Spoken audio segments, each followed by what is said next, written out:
똑똑한 여자들의 현명한 돈 이야기 우먼앤 머니톡. 우리는 뭐다? 해보고 싶긴 한데 또 필요한 건 뭐다? 주식 투자가 뭔지 알아요?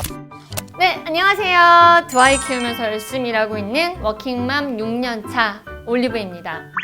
네, 여러분들도 부모로, 아내 남편으로, 그리고 나이 드신 부모님 모시고 있는 자식 입장에서 돈 고민들, 돈 걱정들 많으시죠? 그 고민들 누구보다 잘 알고 있고 누구보다 치열하게 하고 있는 워킹맘의 입장에서 해답을 한번 찾아보고 해답을 찾는 과정에서 얻게 되는 좋은 팁들, 좋은 방법들 함께 나누고자 합니다. 네, 그 첫 시간 시작하도록 하겠습니다. 네, 여러분, 요새 대학교 한 학기 등록금이 얼마인지 아세요? 네, 지난 주말에 저희 막내 이모가 그 늦둥이 조카랑 같이 저희 집에 놀러 왔는데 저희가 이런저런 이야기를 하다 보니까 그 친구가 서울에서 4년제 사립대학교에 다니고 있는데 한 학기 등록금이 거의 400만 원이 좀 넘더라고요. 그러면 연 한 800, 그리고 이런저런 생활비까지 합치면 연 1000만 원 정도는 정말 최소한으로 들더라고요. 4년을 졸업하려면 4천만 원 정도가 있어야 가능하다는 결론인 거죠. 그날 밤에 저희 이렇게 누워서 자려는데 잠이 안 오더라고요. 제가 아이가 2명이라고 서두에 말씀드렸잖아요. 그 둘을 졸업시키려면 하고 생각을 하니까 지금처럼 아무것도 안 하고 있으면 안 되겠다라는 생각이 든 거죠. 그래서 우리 아이 20세 되기 전까지 4천만 원 정도를 좀 모아놓으면 어떨까라는 결론에 도달한 거예요. 이게 반드시 부모님들이 아이들 학자금을 대주셔야 한다 이런 맥락이 아니라 아이가 20살이 됐을 때 그 4년치 학자금 정도가 준비되어 있다면 아이가 가고 싶은 길이나 하고 싶은 선택에 대해서 조금 더 실질적으로 응원을 해줄 수 있겠다라는 결론에 도달을 한 겁니다. 우리 아이를 위한 목돈 마련하기 이런저런 고민들을 해봤는데 제가 은행에 갔다가 은행 금리들을 좀 따져보다가 정말 우리가 저금리 상황이 있구나를 실감을 했어요. 대부분이 다 1%대 금리고 2%대 금리를 간혹 찾긴 했는데 조건들이 굉장히 많이 붙더라고요. 뭐 카드 얼마 이상 써야 되고 월급을 이체를 해야 되고 자동이체 몇 개 이상 걸어야 하고 등등등등. 네, 이런 상황이어서 많은 분들이 투자에 관심을 갖게 되는 어쩔 수 없는 환경이라는 걸 실감했습니다. 그러면 우리 아이를 위한 투자 시작하기 어디서부터 해야 될까요? 오늘은 바로 주식 그리고 펀드부터 한번 이야기를 해보고자 합니다. 여러분 그거 아세요? 지난 3월에 미성년자 주식 계좌 개설수가 그 전년도 3월에 비해서 6배가 많았다고 합니다. 이게 무슨 이야기냐면 저희가 최근에 글로벌 경제 상황이 좀 많이 안 좋았잖아요. 그러다 보니까 주식시장이 많이 좀 어려웠고 부모님들이 이 상황을 자식들을 위한 투자를 할 수 있는 기회라고 생각을 하신 거예요. 그래서 자식 명의의 주식 투자 계좌들을 개설을 하신 거죠. 제 친구 같은 경우도 이때 아이들을 위한 주식 계좌를 만들어서 그 삼모전자 몇 주를 사서 애들 각자 통장에 넣어주더라고요. 그래서 저도 그 친구의 이야기를 듣고 자극을 받아서 한번 지점에 가서 이렇게 우리 아이들 이름이 찍힌 거래할 수 있는 카드와 통장을 한번 만들었습니다. 이렇게 한번 만들고 나니까 뭔가 시작할 수 있을 것 같고 뭔가 아이들과 같이 클 수 있는 주식을 좀 담아놓고 같이 커가는 맛을 볼 수 있겠다.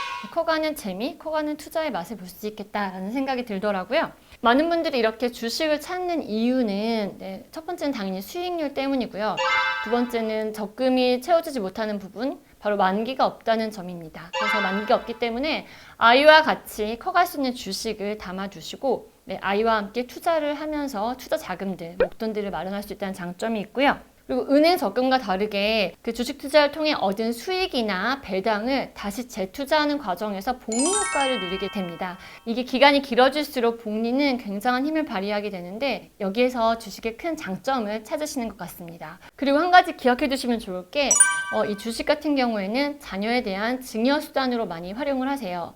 미성년 자녀에 대한 증여는 10년에 2천만 원이 책정이 되어 있습니다. 그래서 10년에 2천만 원까지는 증여세를 물지 않는데요. 증여세는 원금에 대해서만 부과를 하기 때문에 이 원금에서 늘어난 투자 이익에 대해서는 증여세를 부과하지 않습니다.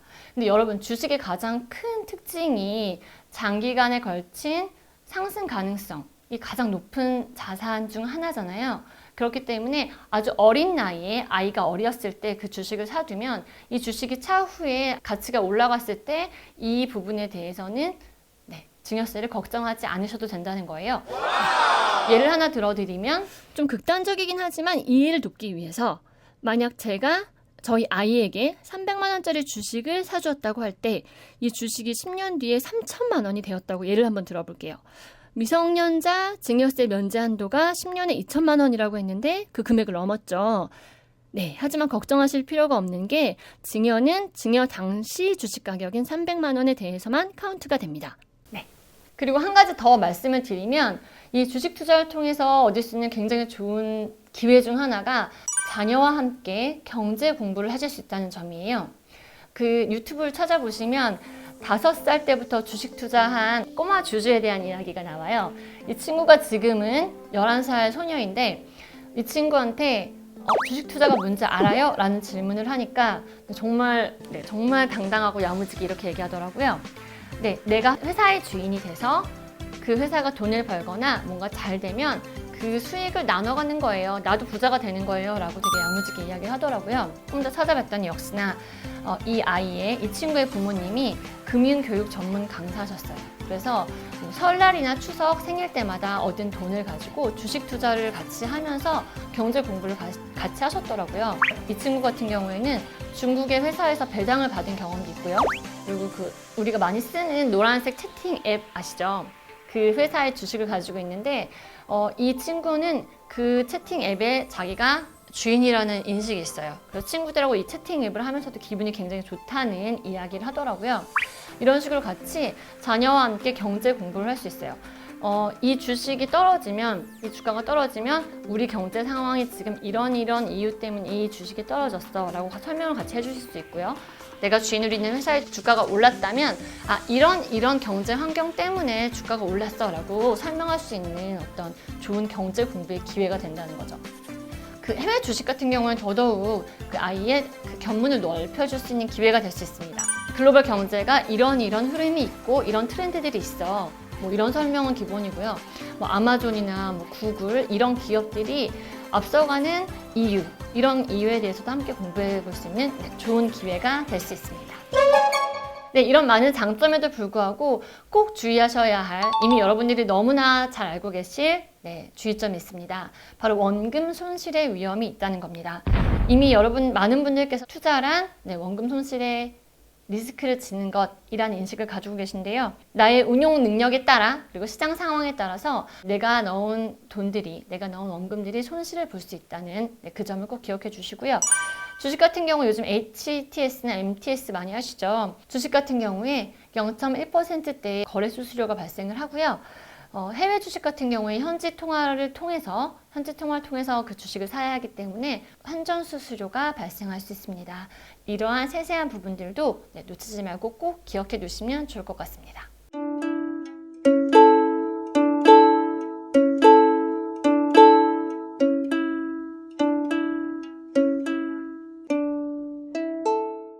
네, 주식 이렇게 들으니까 좀 괜찮으시죠? 해보고 싶긴 한데 무슨 종목을 사야 될지도 모르겠고 언제 사야 될지도 모르겠다 이런 분들도 계시죠? 그리고 제일 큰 거, 우리는 뭐다? 워킹맘이다. 시간이 없어요, 시간이. 정말 저 회사에 선크림도 겨우 바르고 다니거든요. 이런 상황이라 주식시장을 들여다보고 있을 시간이 없어요. 그래서 항상 누가 나 좀 대신해줬으면 좋겠다 이런 생각들 많이 하는데 저 같은 분들 많이 계시죠. 이런 분들한테 또 필요한 건 뭐다? 바로 펀드입니다. 펀드 같은 경우에는 하루 종일 주식시장을 들여다보는 전문가들이 운영을 하고 있고요. 뭐 다 좋다는 게 아니라 저희가 일정 부분 수수료를 내고 있긴 하지만 차라리 그런 전문가들한테 맡겨놓는 게 좀 속이 편한 구석이 있고요. 그 한 펀드 내에 여러 가지 종목들을 담아놓잖아요. 그렇기 때문에 주식 투자처럼 한 종목을 샀을 때 이 종목이 하락한다면 그 하락 효과를 투자자가 온전히 떠안아야 하는 반면에 펀드 같은 경우에는 한 펀드 내에 많은 종목들이 들어와 있어요. 그렇기 때문에 어떤 종목이 하락했다고 하더라도 또 다른 종목들에서 상승할 수가 있고 이런 식으로 이 하락 효과를 막아주는 어떤 분산 효과를 누리실 수 있습니다. 시중에 예전에는 어린이 이름을 붙은 펀드들이 굉장히 많이 나왔는데 지금도 예전에 비해서는 수가 줄었지만 여전히 관련된 펀드들을 가입하실 수가 있고요. 이런 어린이 펀드들을 가입하시면 어린이 경제교육이라던가 아니면 해외 연수 그리고 어떤 상해 보험을 들어주는 그런 펀드들도 있고요. 이런 부가 서비스들을 이용하실 수가 있습니다. 그리고 그 어린이 펀드를 이용하시는 가장 큰 목적 중 하나가 주식과 마찬가지로 증여의 목적인데요. 어린이 펀드에 가입해서 만약에 내가 10년 동안 매달 얼마씩 넣어주겠다라고 약정서를 작성을 하시면 향후에 내가 납입할 금액을 미리 당겨서 증여세를 계산을 합니다. 그리고 이걸 미리 계산했기 때문에 어느 정도 할인율이 적용되기 때문에 이런 세제적인 부분에서 혜택을 보실 수가 있으세요. 네, 하지만 꼭 어린이 펀드를 이용하실 필요는 없습니다. 시중에서 지금 판매되고 있는 펀드들을 자녀 명의로 가입하시는 게 가능하고요. 아니면 그 부모님 명의로 ISA나 연금저축처럼 퇴지 혜택을 제공받을 수 있는 기회를 이용하셔서 목돈을 마련하신 후에 증여하시는 방법도 가능합니다. 네, 단점은 마찬가지로 원금 손실의 위험이 있다는 점, 그리고 펀드 가입에 필요한 판매 수수료라던가 운용 수수료 등등 2% 정도의 수수료가 발생을 합니다. 이런 부분들 잘 생각하시면 좋겠습니다. 네, 오늘은 여러분 저희가 우리 아이 대학 등록금 목돈 마련을 어떻게 해야 하나에서 시작해서 주식과 펀드의 장단점에 대해서 한번 살펴봤는데요. 생각보다 그렇게 어렵거나 복잡해 보이진 않으시죠? 네, 저랑 같이 한 걸음 한 걸음 해보시면 될 것 같습니다. 저는 다음 시간에 더 알찬 내용, 또 실속 있는 내용으로 돌아오겠습니다. 네, 오늘 내용 마음에 드셨으면 좋아요와 구독 부탁드립니다. 감사합니다. 감사해요.